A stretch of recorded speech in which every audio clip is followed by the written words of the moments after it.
आज हम इस वीडियो में उस बॉलीवुड स्टार की बात करने वाले हैं जिसकी क्यूट स्माइल, गहरी आंखें और सिंपल अंदाज ने करोड़ों दिलों का दिल जीत लिया। लेकिन उनकी कहानी सिर्फ सक्सेस और तारीफ तक ही नहीं थी, उसमें दर्द, स्ट्रगल और अधूरे सपने भी थे।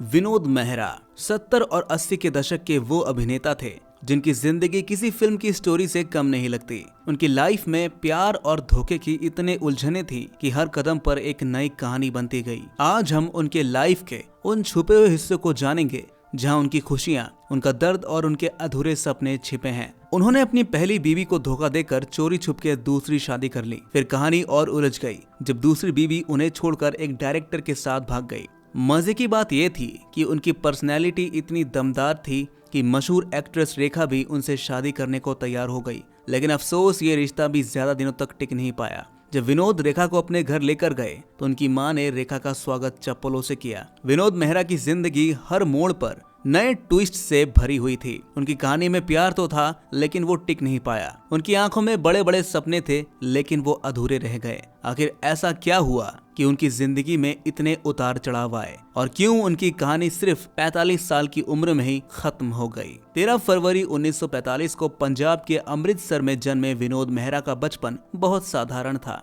उनके माता पिता परमेश्वरी दास मेहरा और कमला मेहरा आजादी के बाद मुंबई शिफ्ट हो गए। मुंबई ने उनके परिवार के लिए नए मौके खोले। उनकी बड़ी बहन शारदा को फिल्मों में को एक्ट्रेस बनने का चांस मिला। विनोद ने मुंबई के सीक्रेट हार्ट बॉयज स्कूल से अपनी पढ़ाई पूरी की और ग्रेजुएशन सेंट जेवियर्स कॉलेज से किया। उनकी बहन फिल्मों में काम करती थी तो 12 साल की उम्र में विनोद को भी फिल्म शारदा में बाल कलाकार के तौर पर काम करने का मौका मिला। उनकी मासूम अदाकारी ने सबका दिल जीत लिया। लेकिन उस वक्त विनोद को एक्टर बनने का खास शौक नहीं था। वो अपने संघर्षों और सपनों की राह पर आगे बढ़ते रहे। 1965 की बात है। विनोद एक प्राइवेट कंपनी में मार्केटिंग की जॉब कर रहे थे। लाइफ ठीक ठाक चल रही थी लेकिन उनकी जिंदगी ने उनकी छिपे हुए टैलेंट को नोटिस किया। दोस्तों ने उन्हें ऑल इंडिया टैलेंट कॉन्टेस्ट में पार्ट लेने के लिए मोटिवेट किया। ये कॉन्टेस्ट उन लोगों के लिए बड़ा मौका होता था जो फिल्मों और मॉडलिंग में अपनी पहचान बनाना चाहते थे। विनोद ने दोस्तों के कहने पर इस कंपटीशन में हिस्सा लिया। उनके स्टाइल और टैलेंट ने उन्हें फाइनल तक पहुंचा दिया। लेकिन फर्स्ट पोजीशन पर थे राजेश खन्ना जो बाद में बॉलीवुड के पहले सुपरस्टार बने। सेकंड आने के बावजूद इस कंपटीशन ने विनोद को अच्छी पहचान दिलाई। उनकी तस्वीरें फिल्मी मैगजीन में छपने लगी। हालांकि बड़ी फिल्मों का ऑफर मिलने में अभी थोड़ा समय था। मुंबई के चर्च गेट में एक जमाने में गैलार्ड कैफे स्ट्रगल कर रहे एक्टर्स की सबसे पसंदीदा जगह हुआ करती थी। वही विनोद की मुलाकात डायरेक्टर के शौरी से हुई जो उन्हें ऑल इंडिया टैलेंट कॉन्टेस्ट से जानते थे। के शौरी ने विनोद को अपनी फिल्म एक थी रीता में लीड रोल ऑफर किया। 1971 में रिलीज हुई ये फिल्म सुपरहिट साबित हुई। इस फिल्म में विनोद के साथ तनुजा थी और दोनों की जोड़ी को लोगों ने खूब पसंद किया। पहली फिल्म ने विनोद को न सिर्फ फिल्म इंडस्ट्री में पहचान दिलाई बल्कि लाखों दिलों में भी उनकी जगह बना दी। एक थी रीता की सक्सेस ने विनोद के करियर को ऊंचाइयों पर पहुंचा दिया और ये तो सिर्फ शुरुआत थी।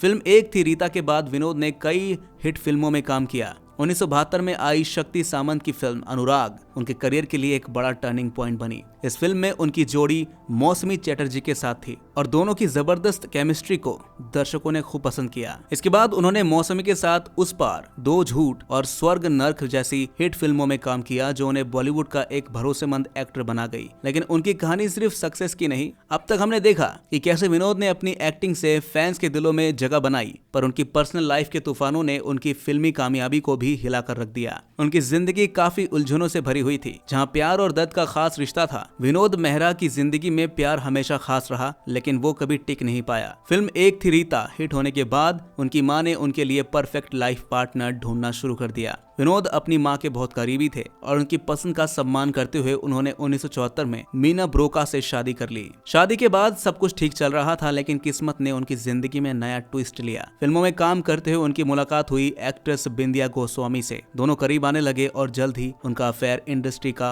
हॉट टॉपिक बन गया। फिर खबर आई कि विनोद और बिंदिया ने चोरी छुपे शादी कर ली। इस खबर से उनकी पहली पत्नी मीना ब्रोका और उनके परिवार में बड़ा हंगामा मच गया। मीना ब्रोका के भाइयों ने बिंदिया को इतना धमकाया कि वो परेशान होकर छिपने को मजबूर हो गई। इसी बीच विंध्या की जिंदगी में डायरेक्टर जेपी दत्ता की एंट्री हुई। धीरे धीरे उनकी और जेपी दत्ता की नजदीकियां बढ़ने लगी। जब ये बात विनोद को पता चली तो वो बुरी तरह टूट गए। उन्हें लगा था कि मीना से तलाक के बाद वो विंध्या के साथ अपनी जिंदगी बिता पाएंगे, लेकिन विंध्या ने साफ इनकार कर दिया। 1984 में उनका रिश्ता खत्म हो गया। ये विनोद के लिए किसी बड़े झटके से कम नहीं था। इस अकेलेपन में उनकी जिंदगी ने एक और नया मोड़ लिया। विनोद और हिंदी सिनेमा की सबसे विवादित अदाकारा रेखा के बीच नजदीकियां बढ़ने लगी। दोनों ने कोलकाता में चुपचाप शादी कर ली, लेकिन ये रिश्ता भी ज्यादा समय तक टिक नहीं पाया। जब विनोद रेखा को अपने घर लेकर आए तो उनकी मां ने रेखा को घर में घुसने से मना कर दिया। रिपोर्ट्स के मुताबिक गुस्से में उनकी मां ने रेखा को चप्पल से मारा। ये घटना रेखा के लिए काफी अपमानजनक थी। विनोद इस पूरे मामले में चुप ही रहे और उनकी ये खामोशी रेखा को अंदर तक तोड़ गई।